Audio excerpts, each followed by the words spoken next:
Hello everybody, welcome back to my channel. This is Skylar Official, and if you're new here, my name is Skylar. Today we're going to be tackling the challenge of cleaning and decluttering, because I'm going to be moving soon and I want this to be as seamless as possible, so we're going to go ahead, relax, and dive right into the video.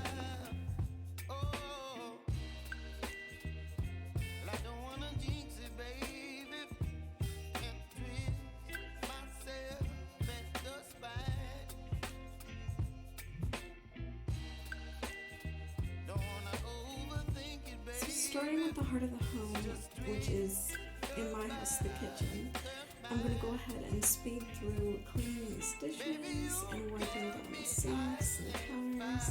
And I'm going to go ahead and give the floors some love. That's going to be with a good sweep and mop. So whenever I clean my kitchen, I always start by emptying my dishwasher and then getting the dishes off the counter first. This makes it seem a lot less overwhelming for me, in my opinion. It's not as visually unappealing to me when I clean.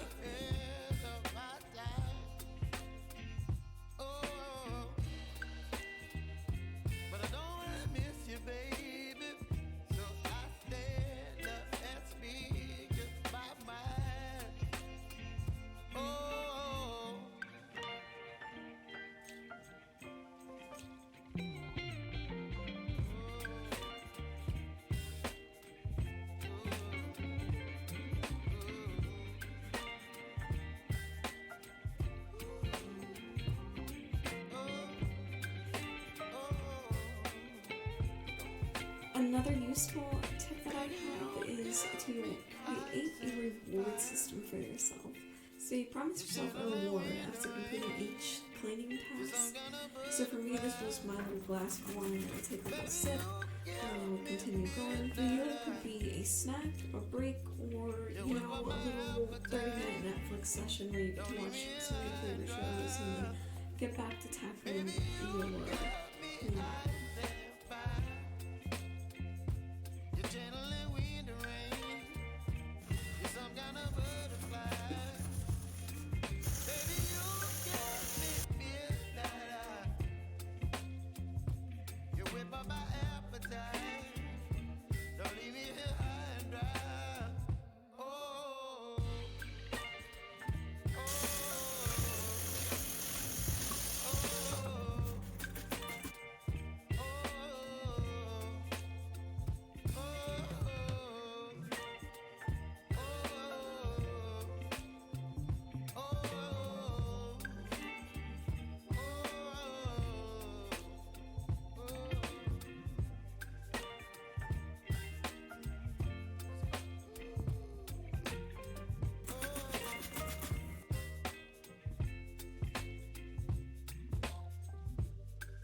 The third tip that I have for you guys is to set yourself some realistic goals.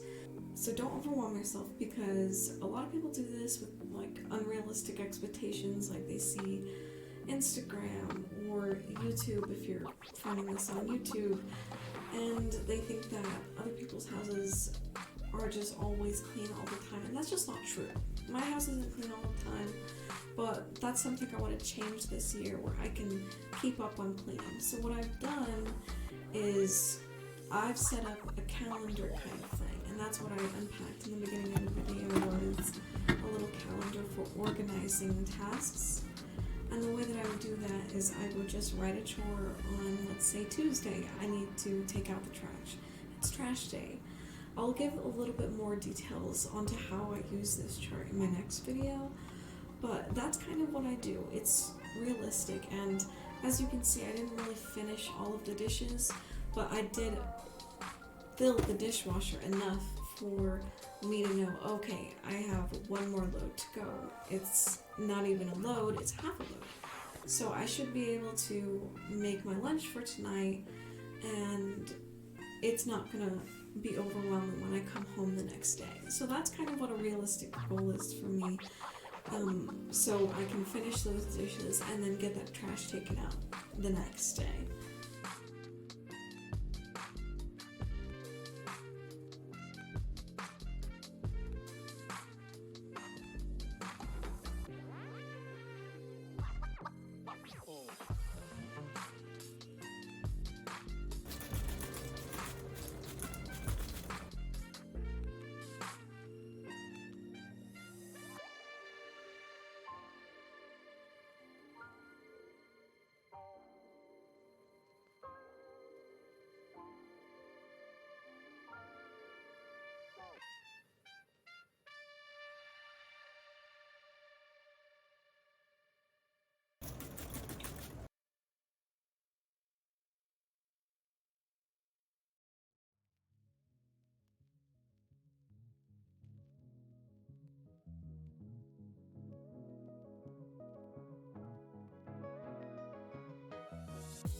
Another thing that I have seen people do here on YouTube is making it a game. People turn this into a game, like they have like popsicle sticks and they write a task on the popsicle stick and they pull it out, and then that's the chore that they're gonna do. So sometimes that's a good way to keep yourself not bored and feel like you're just in a simulation of boredom throughout this cleaning, you know what I mean?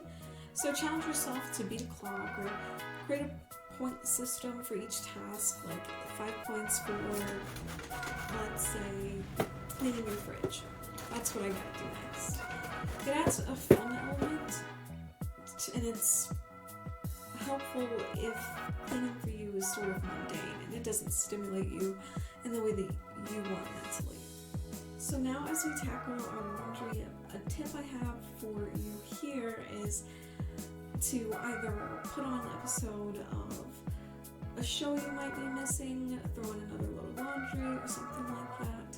That's kind of what I do. Something to help quicken this is like my little tip, is I lay out all my shirts and dresses out on top of each other, and then I count those shirts like you see me doing here, and then I go grab X amount of hangers, and then I streamline the process like this, and then I just have them. If I need to iron something, I can iron that later, but it's already hung up in that sense.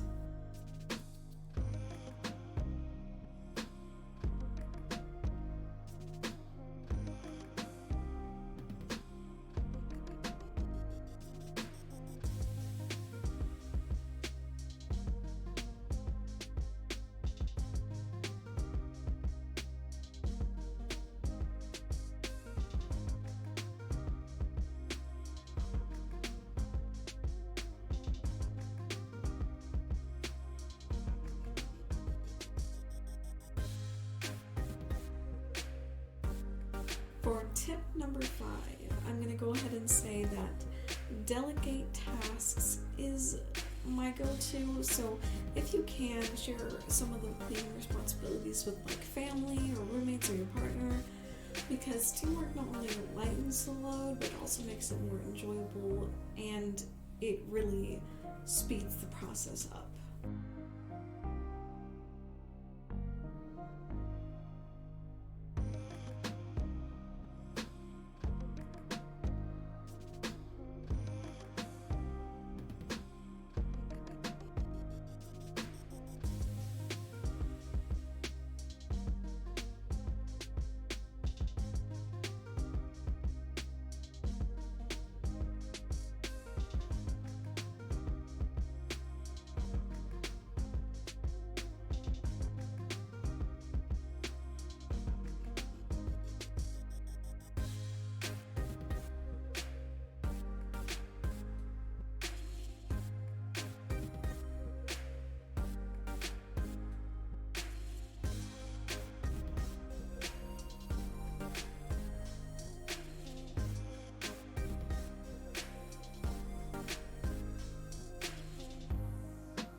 on to the office space. I'm going to be sharing my tips for tackling the drawers, decluttering your closet, and then saying goodbye to any old furniture that you may have.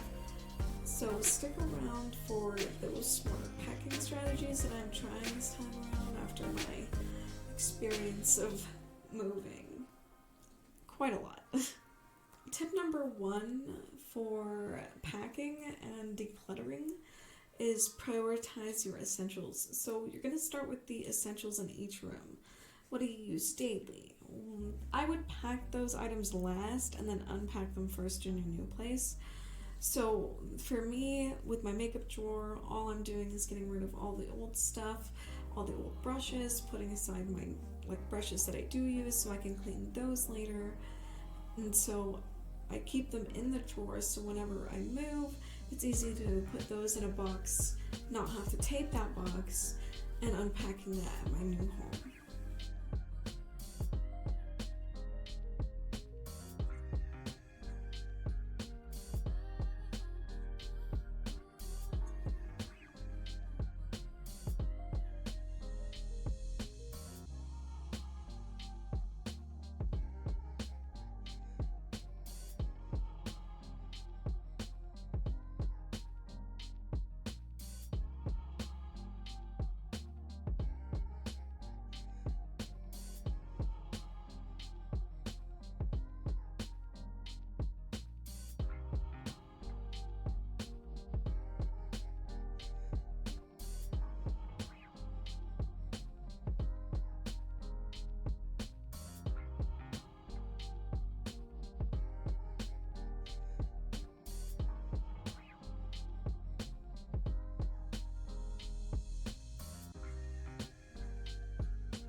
Tip number 2 for packing and decluttering is to label your boxes clearly.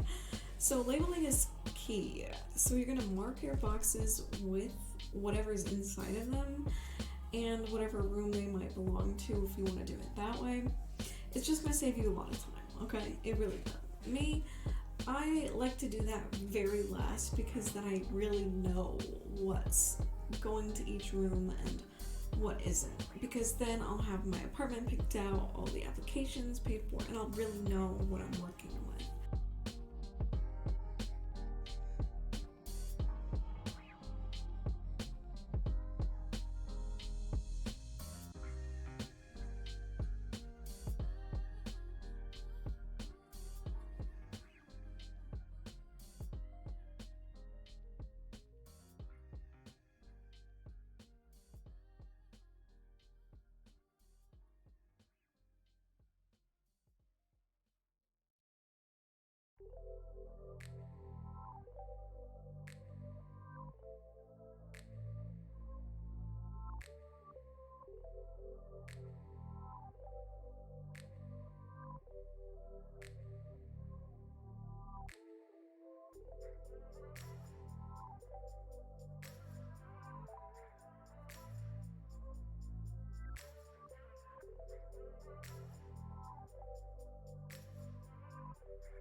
My third tip is to donate or sell any of the unwanted things that you have in your house. So for me, decluttering is like my perfect opportunity. I always tell myself throughout the year that I need to sell these things or I need to donate them, and I never do. So when it comes a time like this, I see that as the perfect opportunity to take advantage of that.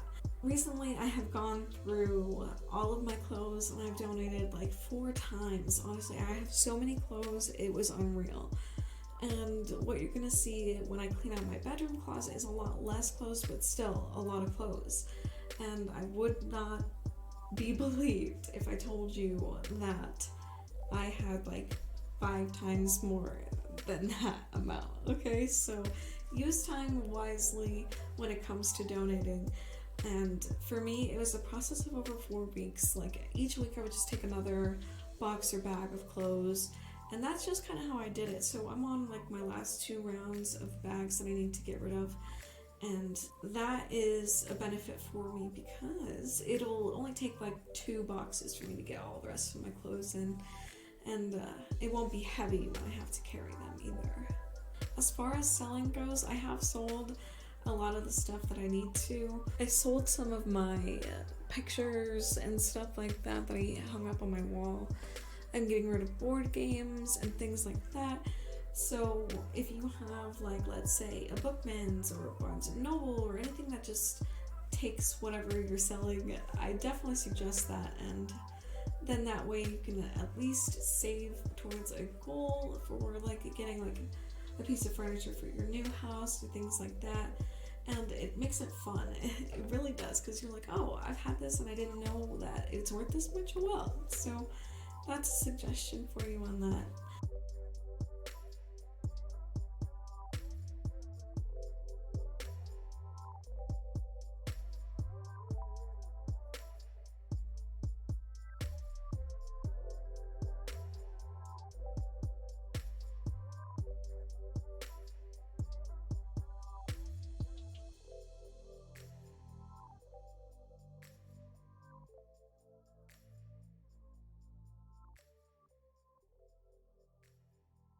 My last tip for packing is to pack room by room. So you're gonna go ahead and keep things organized that way by packing one room at a time. For me, I am starting in my office because my office has what I would think the most items that I don't use on a daily basis, so that's why I want to start by packing that. And then the second rooms I want to start cleaning, which aren't technically rooms, is my closets. It makes unpacking more manageable and it helps me stay on top of what's where, but also clears up room for whenever I do pack more stuff and put them in boxes for me to put them in closets so they're not just laying all around the house. So if you are a fan of that tip, let me know how that goes, because this is the first time I'm trying it to be organized like this, because the last however many years of my life have been chaotic during moves, and I said no more.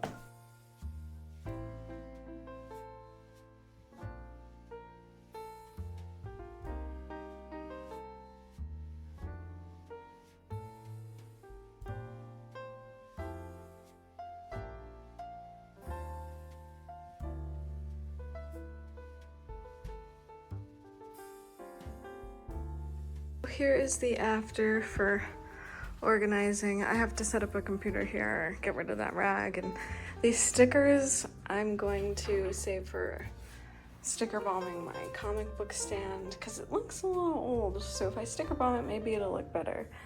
And then yeah, that's pretty much it. I'll get the bookshelves next whenever I get more packing tape, but yeah, that's about it. Jarvis is giving it a look-see.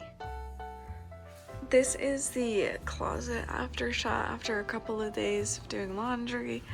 I've got my towels folded, my pants all over here, separated. I organized them in a specific way so it would be easier for me, and the closet as well. And then these are all the shoes I'm keeping, I think. I don't know. I probably won't keep them all. All my hats are up here, and the shoe cleaner, and then that box of cords I organized, and a space heater that I haven't needed for a while, but you never know. So this is the aftershot.